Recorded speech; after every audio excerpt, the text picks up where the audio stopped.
اعوذ باللہ من الشیطان الرجیم بسم اللہ الرحمن الرحیم۔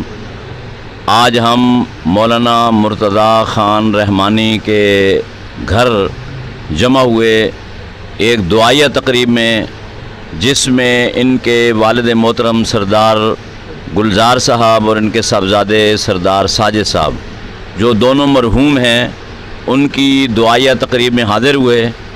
اور ساتھ ساتھ آج کے دن تحریک صوبہ ہزارہ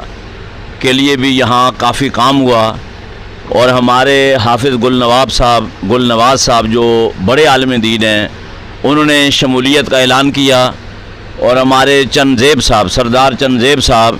جو پہلے بھی تحریک صوبہ ہزارہ میں تھے، اب مزید سرگرمی کے ساتھ کام کا انہوں نے وعدہ کیا، اور باقی تحریک صوبہ ہزارہ کی صوبائی کیبنٹ جو ہے وہ یہاں موجود ہے۔ میرے دائیں ہاتھ پہ سردار ارشد صاحب ہیں، اور بائیں ہاتھ میں مولانا مرتضیٰ رحمانی ہیں، ہمارے سامنے سردار رضوان صاحب موجود ہیں، سردار طارق یوسف صاحب موجود ہیں، اور دیگر جو ہمارے عہدیداران ہیں، شیخ یعقوب صاحب موجود ہیں۔ تو انشاءاللہ سب نے اس بات کا عہد اور وعدہ کیا ہے کہ وہ تحریک صوبہ ہزارہ کے لیے کام کریں گے۔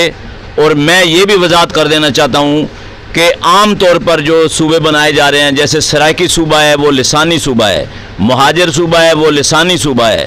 اور دیگر جو صوبے ہیں وہ لسانی بنیاد پر ہیں۔ صرف صوبہ ہزارہ جو ہے وہ انتظامی بنیاد پر ہے، اس لیے کہ وہاں 5-6 بولیاں بولی جاتی ہیں، ہندکو بھی ہے، پہاڑی بھی ہے، کوہستانی بھی ہے، گوجری بھی ہے، اور دیگر بھی لوکل بولیاں وہاں موجود ہیں۔ انتظامی بنیاد پر صوبہ ہزارہ بننا چاہیے، یہ ہمارا مطالبہ ہے، اور ہمیں یقین ہے دل کی گہرائیوں سے کہ یہ بن کر رہے گا۔ جیسے کسی نے کہا کہ جب ہمارا قافلہ عزم و یقین سے نکلے گا، جہاں سے ہم چاہیں گے راستہ وہیں سے نکلے گا۔